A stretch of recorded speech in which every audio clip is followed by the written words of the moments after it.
Halo semuanya, jadi, mohon maaf untuk, hasil record, ke minggu kemarin. Untuk hasil record pembelajaran pada hari Sabtu kemarin, tidak bisa membagikan karena file recording-nya sedikit bermasalah, sehingga, tidak bisa upload. Nah, maka sekarang, akan coba lagi untuk membuat video pembelajaran, mengenai materi yang telah sampaikan pada Sabtu kemarin. Karena mungkin, beberapa dari teman-teman kalian juga ada yang tidak bisa hadir sehingga, mengharuskan untuk menyimak video pembelajaran, yang telah sampaikan pada hari Sabtu kemarin. Nah, di sini untuk materi pembelajarannya, akan menjelaskan terlebih dahulu apa sih yang dimaksud dengan coding. Jadi coding itu merupakan, sebuah sekumpulan kode yang sesuai dengan aturan penulisan sintaks. Nah, aturan penulisan kode ini bergantung pada bahasa pemrograman yang kita gunakan.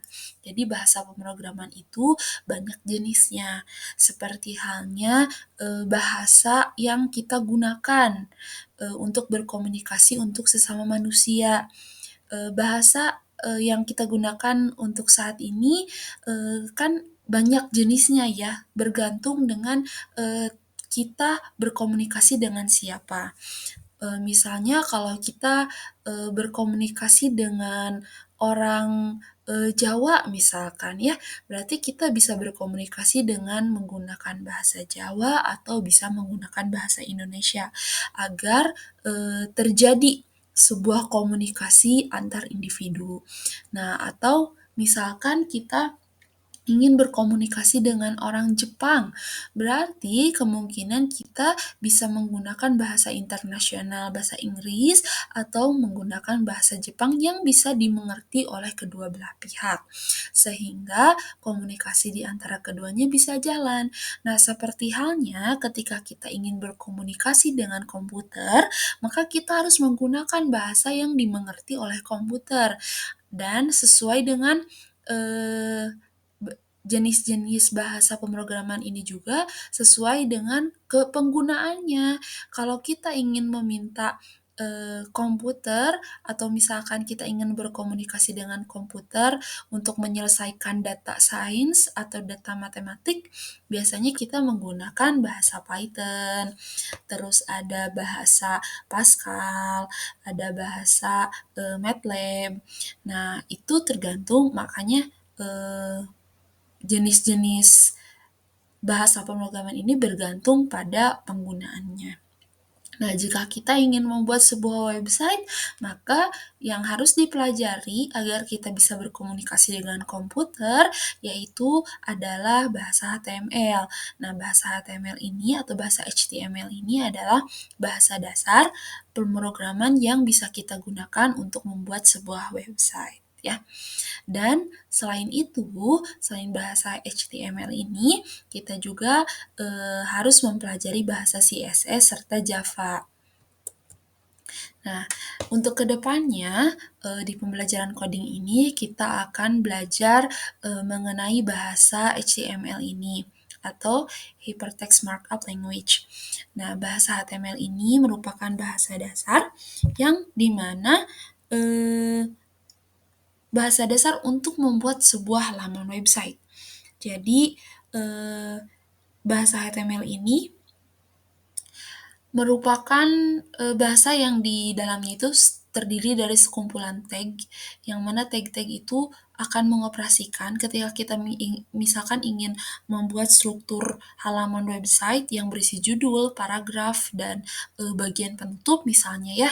Nah, itu diaturnya dengan bahasa HTML ini, ya.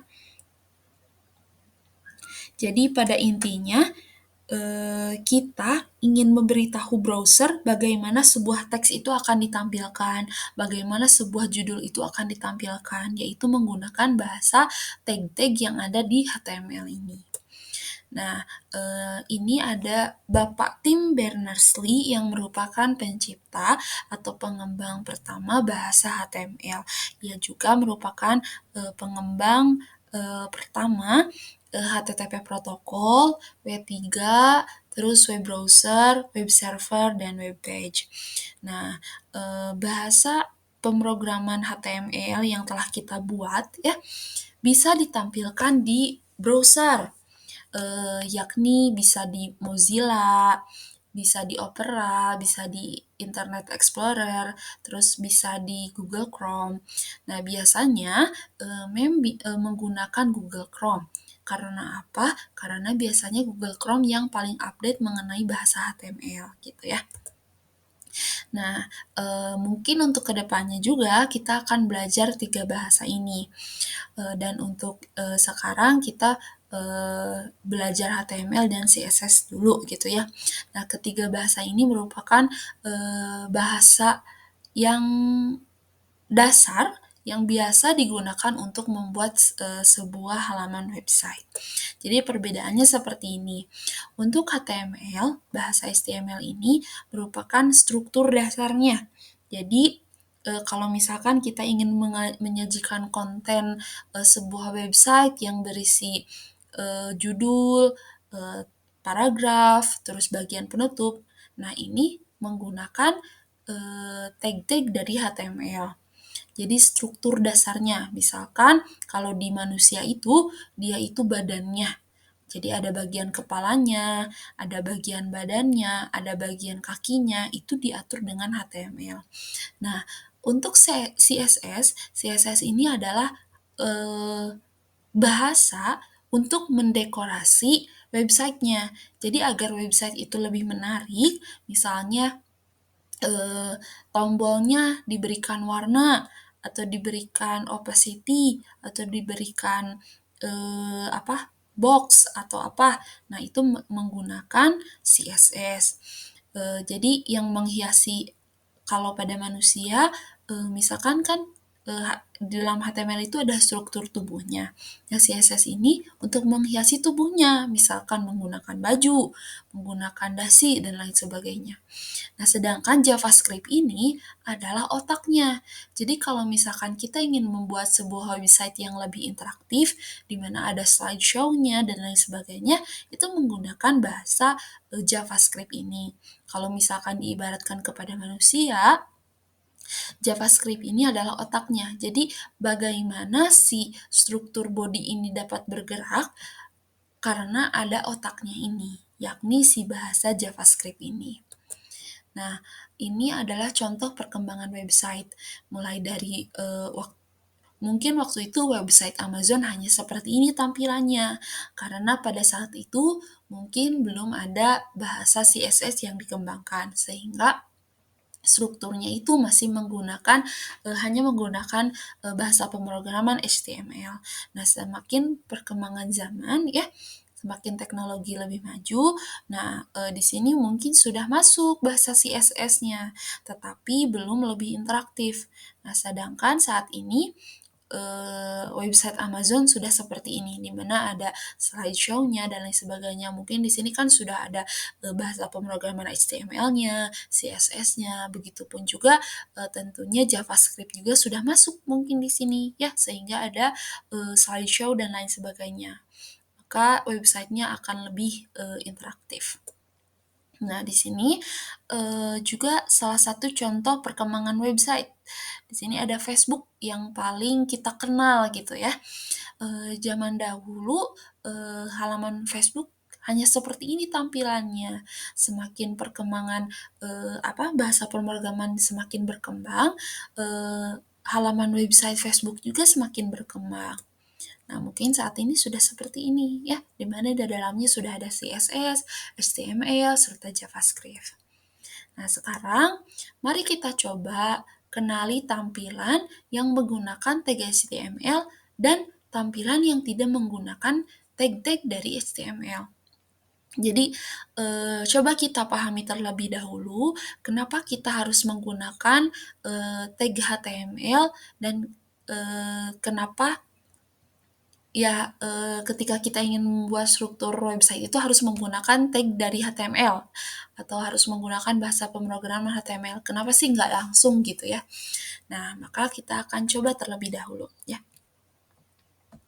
Nah, sebelum mencoba ya kita di sini karena kita kedepannya akan mengerjakan sebuah project ya yang akan dinilai setiap pertemuannya, maka kita harus membuat folder khusus dulu untuk tugas-tugas dari coding agar tidak berceceran ya. Nah, untuk membuat foldernya kita buat di desktop aja di halaman depan website. Sebentar ya. Aduh, klik. Maaf.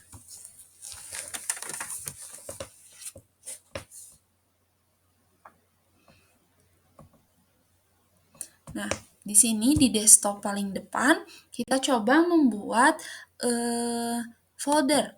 Klik kanan, terus pilih new, terus pilih folder.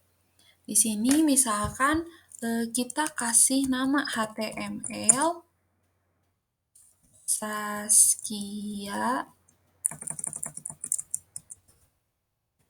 Misalkan kita kan di kelas 7, HTML Saskia 7 gitu ya.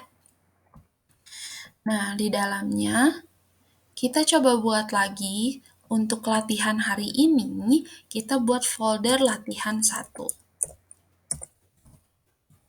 Nah, sudah. Setelah itu, kita minimize.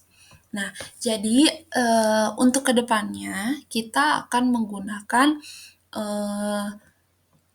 Sublime Text. Jadi kan untuk membuat sebuah kode pemrograman, kita sebetulnya bisa menggunakan Notepad ya. Tetapi itu bukan fungsinya. Notepad bisa kita gunakan untuk membuat sebuah programming, tetapi itu bukan fungsinya. Nah, untuk kedepannya kita akan menggunakan Sublime Text. Sebetulnya ada banyak aplikasi yang bisa digunakan untuk membuat sebuah coding atau sebuah bahasa pemrograman. Nah, di sini kan menginstal Spider, Visual Studio Code, dan ada Sublime Text.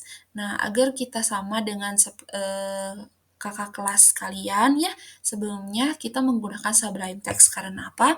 Karena merasa untuk belajar coding di awal, sebaiknya kita menggunakan Sublime Text saja karena penggunaannya lebih mudah dibandingkan dengan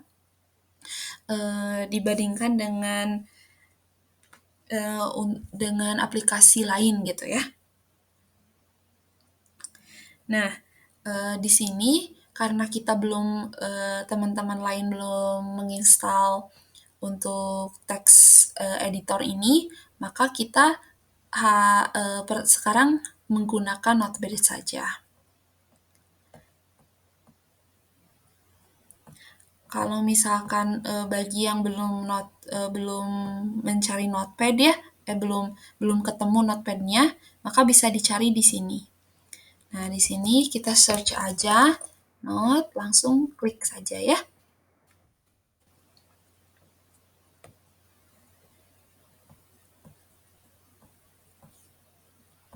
Nah, sebelum kita memulai untuk membuat coding gitu ya atau bahasa pemrograman, nah sekarang kita save dulu, save as, lalu kita pilih desktop, lalu pilih folder yang tadi kita buat, kita buka latihan satunya, nah kita simpan di sini, misalkan latihan 1 ya. Latihan 1, jangan lupa menggunakan ekstensi .html atau .html. Ini untuk mendeklarasikan kalau kita ini ingin membuat sebuah program HTML yang bisa dibuka di browser. Nah, ini untuk save as tipenya kita pilih all files, lalu kita save. Nah, setelah itu coba kita buat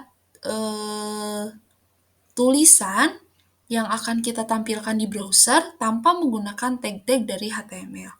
Misalkan di sini mau buat hello world,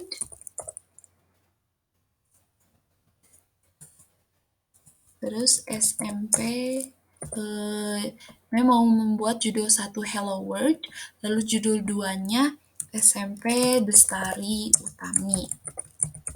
Lalu untuk judul ketiganya Mem mau membuat ayo kita belajar coding ya. Seperti ini, lalu Mem mau membuat nama ini jadi paragraf. Nah, kita segini dulu. Nah, kita save dulu, lalu kita coba tampilkan di browser. Hasilnya seperti apa kalau kita membuat sebuah struktur yang akan kita tampilkan di website tanpa menggunakan tag-tag HTML. Mohon maaf. Ini bisa diklik kanan. Sebentar, agak loading sedikit. Ini diklik kanan, terus pilih open with. Sebentar ya. Pilih open with, terus pilih Google Chrome. Kalau misalkan tidak ada Google Chrome, pilih saja website browser lain.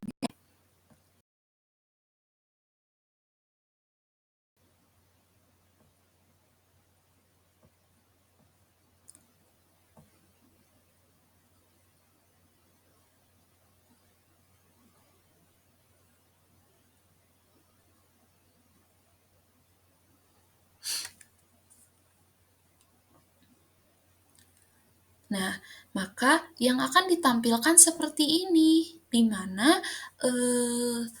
tampilannya tidak sesuai dengan apa yang kita inginkan. Kan tadi rencananya yang Mem inginkan struktur websitenya itu yang judul pertamanya itu Hello World, judul kedua di baris kedua itu SMP Bestari Utami, di baris ketiga Ayo kita belajar coding, dan di baris terakhir Mem mau menjadikan ini sebuah paragraf. Tetapi ketika kita tidak menggunakan tag-tag HTML di dalamnya, maka yang ditampilkan hanya seperti ini. Hal ini terjadi karena browser tidak bisa membaca apa yang kita inginkan. Maka kita harus menggunakan bahasa yang dipahami oleh browser ini, gitu ya, yang dipahami oleh komputer ini. Sehingga di sini kita akan coba memasukkan bahasa-bahasa dari HTML. Nih, untuk di paling atasnya, ini wajib untuk setiap ketika kita ingin membuat coding dari HTML, ini hal wajib yang harus kita masukkan, yakni tanda seru, doctype, HTML. Ini fungsinya untuk mendeklarasikan kepada browser kalau kita itu ingin membuat sebuah halaman web yang menggunakan bahasa pemrograman dari HTML. Nah, selanjutnya di sini Mem ingin si Hello World ini menjadi judul pertama. Tag yang digunakan untuk membuat judul pada HTML adalah H, karena Mem ingin membuat si Hello World ini menjadi judul pertama, jadi Mem masukkan H1. Nah, di dalam membuat coding HTML, selain ada tag pembuka, harus ada tag penutup. Nah, tag penutupnya berisi hal yang sama dengan tag pembuka, tetapi adanya garis miring. Lalu SMP Bestari Utami ini Mem ingin dia dijadikan H2 atau judul kedua. Nah, terus untuk ayo kita belajar codingnya, Mem ingin jadikan dia judul ketiga. Nah, seperti ini. Ini Mem ingin jadikan dia paragraf. Nah, kalau ingin membuat paragraf, tag-tag dari tag HTML yang digunakan adalah tag P ini. Nah, tag-tag HTML ini dari mana? Ini dari struktur tag HTML yang memang harus kita hafalkan dan harus kita pahami fungsinya untuk apa masing-masing tagnya ya. Nah, setelah itu kita save. Terus kita buka browser yang telah tadi kita buka di sini, lalu di reload. Nah, maka muncul tampilan yang berbeda dengan tampilan yang tadi sebelumnya tidak menggunakan tag-tag HTML. Di sini browsernya udah paham apa yang kita inginkan, yakni dengan berkomunikasi kita dengan browser ini menggunakan bahasa HTML tadi. Maka di sini yang ditampilkan sesuai dengan keinginan kita, di mana Hello World-nya ingin kita jadikan judul pertama, SMP Bestarinya ini ingin dijadikan judul kedua, dan Ayo Kita Belajar Codingnya ingin dijadikan judul ketiga. Dan untuk nama titik dua Saskianya, Mem ingin jadikan dia jadi paragraf. Maka untuk ukuran masing-masing judulnya juga berbeda, karena ini untuk H1, H2, H3, ini untuk P. Ukuran, ketebalannya menjadi berbeda, seperti itu. Nah, jika kalian sudah berhasil mencoba ini, jangan lupa untuk fotokan ke grup ya, dan nanti Mem akan masukkan ke penilaian. Nah, untuk tugasnya jangan lupa juga dikerjakan ya. Sebentar sebelum Mem menjelaskan tugas di sini, jadi Mem mau menjelaskan kembali seperti tadi yang telah kita coba ya, di mana tanda seru doctype HTML ini seperti yang menjelaskan tadi, yaitu untuk mendeklarasikan atau memberitahu pada web browser bahwa kita ini akan membuat halaman web dengan menggunakan tag HTML. Nah, ciri utama dari HTML ini, jadi si teksnya itu diapit oleh tag pembuka dan tag penutup.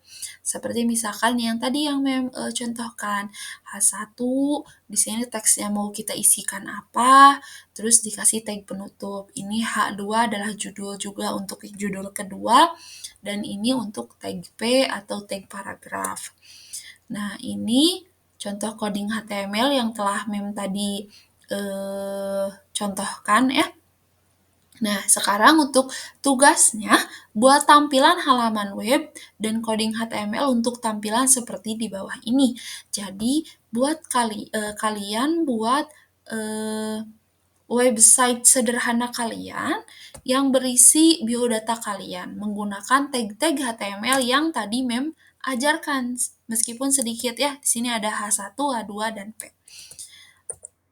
Nah, ini dikumpulkan maksimal hari Kamis ya. Selamat belajar dan selamat mengerjakan.